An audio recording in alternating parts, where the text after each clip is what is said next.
and welcome. This is the Midday News. Governor-General Bob Dadai bid farewell to Japan's ambassador to PNG, Watanabe Nobuyuki, during a meeting at Government House yesterday. Bob expressed gratitude for Japan's support in various development programs across PNG, highlighting the recent completed Najab Tomodachi International Airport in Lae as a symbol of strong PNG-Japan partnership. Ambassador Nobuyuki, who has served since December 2021, noted the honor of PNG's close ties with Japan and extended an invitation to Bob to attend the 2025 Osaka Expo. This year marks 50 years of PNG-Japan Economic Cooperation, which has seen projects implemented nationwide under bilateral agreements. Decentralization of powers to the provincial and regional commanders to command police officers for promotion is an approach the Royal Papua New Guinea top management should implement going forward. The former NCD Central Assistant Commissioner of Police Anthony Wagambi Jr. said the purpose of decentralizing powers to these commanders is to ensure that the right people are promoted to the rank based on qualifications, experience and performance. Wagambi Jr. said currently the promotion is made by the top management who pick people at their own discretion. This has often resulted in wrong people occupying positions they are not qualified for. A commander for many years, I've seen the wrong people being promoted. We'll go back to that when we were talking about certain individuals acting on a position, say, for about 5 years, and then somebody else gets promoted to that position. For us to mitigate this is for decentralization of powers, give the authority to the provincial police commander and divisional commanders for them to, for when we held our provincial boards, we know who is who. We know who's performing, we know who's ill-disciplined, who's a pretender, who's a troublemaker. So decentralize back to the provincial police commanders to do their lists with their provincial panel. Turning abroad, stations along one of the Sydney's oldest railways have transformed as its conversion for driverless metro trains steams ahead. Just over a month into the closure of the T3 line, significant progress has been made, with the project already on the cusp of a major milestone. Railway into the 21st century. Most mums and dads out there know how hard to renovate a house is. Imagine renovating a 130-year-old line and what you find. Hundreds of sliding doors will prevent passengers falling into the path of the driverless metro trains. More than a third have been erected. You'll be able to enjoy a drink and use public transport rather than having to worry about driving home. Wherever the platform is curved, something called a mechanical gap filler is fitted to stop people slipping between it and the carriage. Is a step-free level boarding that's accessible to everybody. The T3 line between Bankstown and Sydenham shut at the end of September. The conversion is scheduled to take 12 months. But the state government has been lowering expectations, warning it could take longer. It's the hardest project in the world and I love it. If all goes to plan, the first metro train will pass through here over the summer as part of a rigorous testing regime to ensure one of Sydney's oldest railways can handle the city's newest trains. We've got a plan to do that within the next couple of months. A light at the end of the metro tunnel for the thousands of commuters now forced to catch buses. The Solomon Islands and the People's Republic of China on Thursday signed an agreement on mutual visa exemption for ordinary passport holders from both countries to travel freely. The signing ceremony between the Solomon Islands and China marks another milestone in strengthening diplomatic relations between the two countries. The signed visa-free framework will capture a slice of China's 130 million tourists to visit the Solomon Islands as a destination of choice. Solomon Islands Prime Minister Jeremiah Manele says the signing of the agreement signifies the deepening and growing people-to-people and cultural relations between the two countries within 5 years.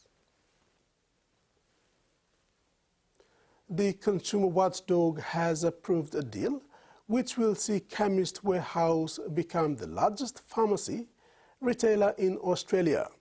The merger with wholesale Sigma Healthcare would then control nearly 1,000 pharmacies. For 52 years, Andrew Robinson and his family have run this pharmacy. As a franchisee of Sigma Healthcare, he's not worried about its merger with Chemist Warehouse. Better buying opportunities. It's only going to continue the competition as long as pricing doesn't become predatory. The new entity will operate 950 pharmacies, giving it a 16% share of the total retail market. Franchisees will still be able to operate under their existing banners, including Chemist Warehouse, My Chemist and Amcal. Sigma is also a wholesaler of pharmaceutical products, and the new company will own 16 distribution centres across Australia and New Zealand. Buy the competition out and put your prices up. When they have a bigger market share, they can hike up the prices. The ACCC slapped conditions on the deal, establishing an independent auditor and allowing pharmacies to exit the group with their data deleted. Any naughty behaviour is a breach of an court enforceable undertaking and is therefore in contempt of court. Chemist Warehouse and Sigma say the ACCC's approval is an important milestone, but not all industry players are happy. The lobby group, representing thousands of pharmacies, says the regulator will need to closely monitor the merger to ensure it doesn't reduce competition and lead to higher prices. The deal as it was proposed would have led to a substantial lessening of competition. The changes that have been offered in the undertaking get rid of some of those problems. The deal still needs to be approved by shareholders and the federal court. In sports, East New Britain athlete Ismail Takab will head to Richmond, Virginia tomorrow with the New Mexico Junior College team for the National Junior College Cross Country Championships. Takab has impressed the coaches with his training efforts since arriving in August and has posted improved times in each cross-country race to date. After clocking a time of 27 minutes and 17 seconds in his first 8-kilometer race in September, Ismail ran 26.29 minutes at the regional championships 2 weeks ago. Takab is also expected to run in the championship half-marathon race on November 12th, 3 days after Saturday's cross-country. Mary Tanga has also made a good start to her cross-country career and made a similar improvement during the season, culminating in a time of 20 minutes and 35 seconds in her last race over the 5-kilometer distance.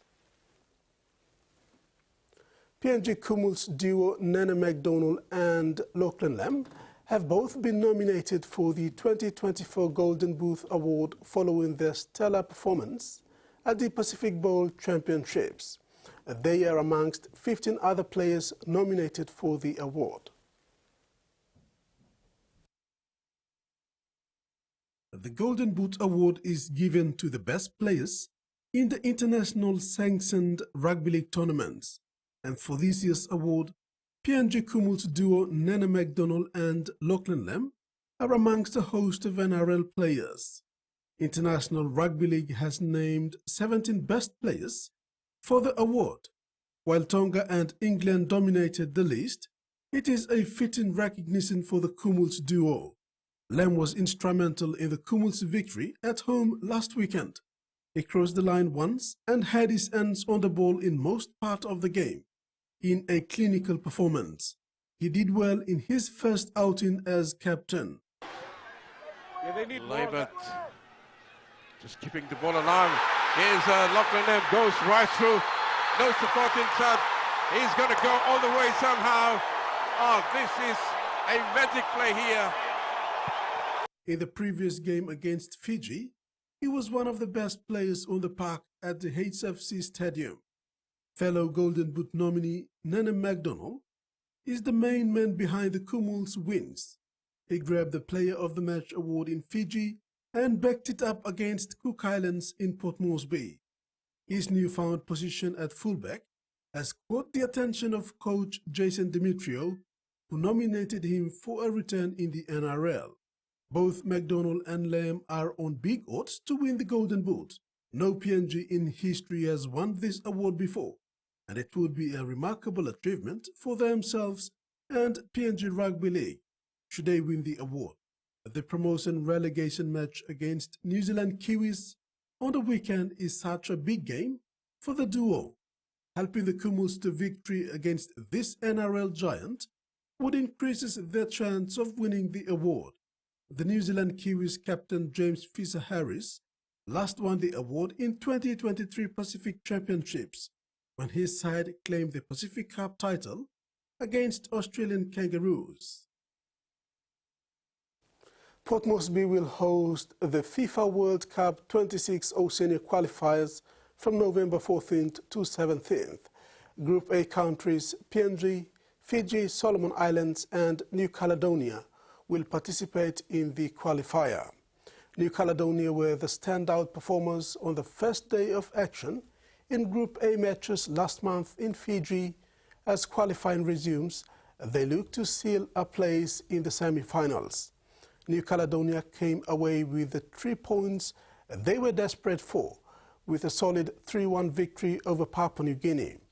This leaves them top of the group as qualifying shift to Port Moresby next week.